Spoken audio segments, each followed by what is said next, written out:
à tous, bonjour Jean-Christophe Chastan. Bonjour Baudouin. Merci de nous accueillir comme chaque année au Game Fair. C'est notre premier rendez-vous. Nous sommes sur le stand d'Interprochasse. Interprochasse qui est un acteur très important pour le monde de la chasse. Jean-Christophe, cette année au Game Fair, qu'est-ce qui va se passer ici sur ce stand? Tout d'abord, Baudouin, très heureux de nous réserver tes premiers instants sur notre stand, comme chaque année. C'est un peu devenu la tradition. C'est la tradition. Voilà, c'est avec un grand plaisir. Bien évidemment, Interprochasse est très heureux de participer au nouveau Game Fair 2024, avec toujours un fil rouge avec le dossier de la venaison. Nous, depuis plus de 15 ans, nous travaillons sur le sujet de la venaison. C'est un thème extrêmement important et surtout extrêmement fédérateur, de façon transversale avec l'ensemble des acteurs du monde cynégétique, mais aussi, je dirais, un vecteur, ce qu'on appelle, nous, dans le monde de la chasse, de convivialité, et ça permet, à notre sens, de donner une belle image du monde de la chasse auprès du grand public. L'objectif à court, moyen ou long terme, c'est de favoriser l'accès à la venaison en France, le circuit court. Et là, en ce moment, les gros dossiers, qu'est-ce que c'est justement? Ah oui, absolument. Alors, le ministère de l'Agriculture a confié, suite au rapport du CGER, 7 recommandations et a confié l'émission de réorganiser le marché de la venaison circuit court aux deux grands organismes représentant la chasse française, à savoir la Fédération nationale des chasseurs et Interprochasse. Donc nous travaillons tous ensemble avec différents groupes de travail sur des sujets bien précis qui seront d'ailleurs présentés aujourd'hui sur nos stands en fin de matinée, ce vendredi, avec la DGL et l'ensemble des acteurs. L'objectif est de faciliter le circuit entre les chasseurs qui vont être les producteurs de gisement, du gibier, mais les collecteurs et après les distributeurs.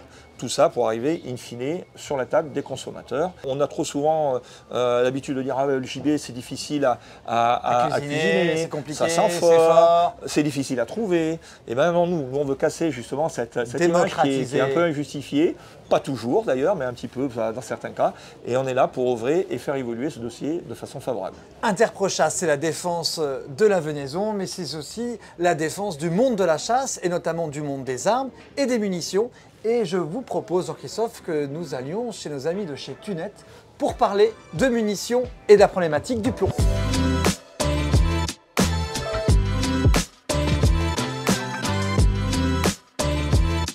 Nous poursuivons nos entrevues avec Interprochasse. Interprochasse, Jean-Christophe, qui défend également, bien sûr, l'univers de la cartouche. Bien sûr. Alors, de quelle manière, justement? On essaie d'accompagner avec nos réseaux, nos connaissances, et également on peut apporter aussi un peu aussi une approche en matière d'expertise.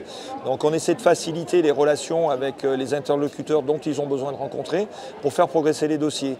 Il y a un exemple, Yvan, que tu connais, c'est on a obtenu une audience pour le groupe chasse à l'Assemblée nationale où donc Gigoletti était présent ce jour-là et a présenté le dossier du plomb, les enjeux au niveau du groupe industriel de cette filière-là, les recherches de solutions sur lesquelles on travaillait et comment aborder le sujet sur le plan réglementaire. Yvan, l'année dernière, on avait fait le point sur le plomb. Aujourd'hui, on en est où? Quelles sont les échéances à court, moyen ou long terme? Normalement, on ne devait pas avoir de contrôle trop dur dans les zones humides cette année pour qu'il y ait une année de transition et finalement il y en a eu en Sologne notamment. Il faut vraiment faire attention à avoir et utiliser les cartouches de substitut. Donc les cartouches de substitut, c'est l'acier, c'est le sweet copper, donc le cuivre, le bismuth, le tungstène, le zinc éteint. En revanche, sur l'interdiction totale du plomb, il y a beaucoup de recours qui sont faits au niveau européen. Nous, on fait partie d'une association qui s'appelle l'AFEMS, donc l'association européenne des fabricants de munitions. On arrive à démonter pas mal des arguments des anti-plombs. Donc on pense qu'avec tous nos recours, le plomb ne sera pas interdit avant 2028-2030, si jamais il est interdit. Il n'est pas impossible de penser qu'avec les changements de gouvernement, dans différents pays de l'Europe, voilà, il y a quand même une réaction à cette interdiction de plomb. Donc voilà, on va quand même sur une interdiction du plomb, 2026, 2028, 2030, on ne sait pas exactement, mais néanmoins... Et les fabricants se préparent de toute façon aujourd'hui. Voilà, alors si on avait une interdiction totale, on serait complètement tributaire de la Chine, qui fournit pour le moment 95% des billes d'acier, donc ça nous poserait un vrai problème, surtout s'il y a des événements entre la Chine et Taïwan. Donc il faut absolument que nous, on ait le temps de se mettre en ordre de bataille voilà, pour faire des usines en Europe ou en Turquie, pour ne pas avoir qu'une seule source d'approvisionnement.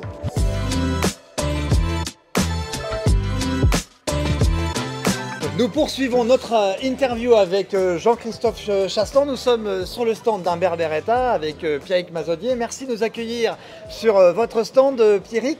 Jean-Christophe, Interprochasse, c'est aussi la défense du secteur des armes, des munitions. Comment Interprochasse intervient à ce niveau-là? Je dirais déjà à la fois par le premier canal qui est quand même le canal de la contribution, puisque ce sont quand même parmi les principaux quand même contributeurs du budget d'Interprochasse, qui permettent derrière de décliner toutes nos actions, qui soient soit en matière de valorisation de la venaison, mais également en matière aussi de valorisation des métiers des armes et des munitions, par le biais de la promotion et des actions que nous pourrons faire. Pierrick, il s'est passé pas mal de choses au niveau des armes, notamment avec le SIA. On en est où aujourd'hui? Est-ce que le système s'est amélioré? Est-ce qu'il y a encore des choses à améliorer aussi?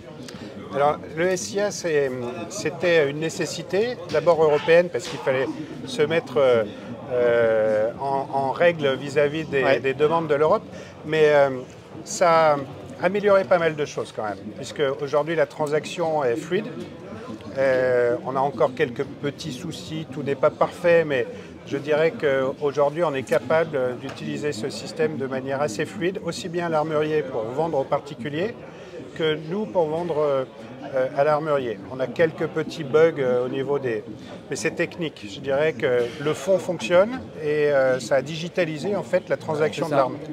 Et ça permet aux forces de l'ordre d'avoir une vision, on va dire, immédiate de où se trouve l'arme en France, à partir de l'import jusqu'au particulier. Comment se porte le marché des armes aujourd'hui? Alors, on sort de très très belles années sur les années post-Covid parce que la chasse, on pouvait y aller alors qu'on ne pouvait pas aller au cinéma, c'est pour faire simple, tu vois. Donc du coup, on a bénéficié de cet attrait du outdoor. Et on a fait de très belles années sur 2020, 2021 et 2022, même l'année Covid de 2020.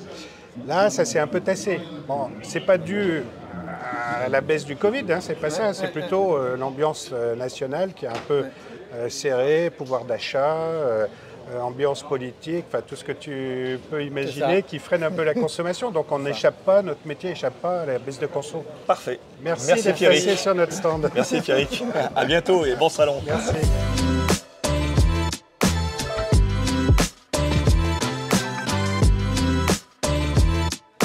Nous poursuivons notre tour des missions d'Interprochasse et nous sommes avec Dominique Lebrun. Merci de nous accueillir sur le stand de la Centrale Canine. Jean-Christophe, la Centrale Canine et Interprochasse travaillent de quelle manière? Disons que la Centrale Canine est un membre vraiment dynamique chez nous. On a beaucoup de projets ensemble et surtout beaucoup de programmes ensemble. Le premier, c'est la promotion des races de chiens et des métiers de dresseur de chiens à travers des vidéos promotionnelles que donc Dominique s'occupe en matière de programmation avec son équipe. Et puis ensuite, on travaille des fois sur des dossiers techniques ou scientifiques. Justement, dans les dossiers techniques et scientifiques, au-delà du chien, il y a un dossier CAI en cours, Dominique. C'est quoi ce dossier? Alors c'est un dossier qui nous tient à cœur à la Société Centrale Canine, qui a été initié par André Varlet, qui à l'époque était le directeur des relations extérieures. Et nous avons un grand projet soutenu bien entendu par le président et par l'ensemble des membres du conseil d'administration d'Interprochasse. Nous sommes confrontés à une diminution du perdreau. Et nos épreuves de sélection pour les chiens d'arrêt se déroulent jusqu'à présent sur du perdreau. La diminution du perdreau, nous sommes obligés d'essayer de prévoir l'avenir et d'avoir un gibier de qualité de façon à pouvoir remplacer le perdreau dans nos futures épreuves de sélection. Cette réunion extrêmement encourageante avec les différents intervenants nous laisse espérer pour l'avenir des opportunités de façon à développer non seulement l'élevage, la capture et la réintroduction de cette caille sur les territoires sur lesquels nous organisons nos différentes épreuves de sélection. Je voulais quand même rappeler que Interprochasse, comme je l'ai dit tout à l'heure, s'applique directement et c'est vraiment l'expression du cœur de nos missions. C'est d'être des facilitateurs entre les différents acteurs du monde de la chasse et pour le coup on est complètement sur cette démarche-là. La Centrale Canine, membre d'Interprochasse, a à solliciter le conseil d'administration. Mais il n'y a pas que là, justement, l'avantage, c'est que c'est circulaire. Il y a également le syndicat national des producteurs de gibier de chasse, dont j'ai le plaisir d'en être le président, mais évidemment qui sont directement concernés parce qu'il va falloir produire ces cailles.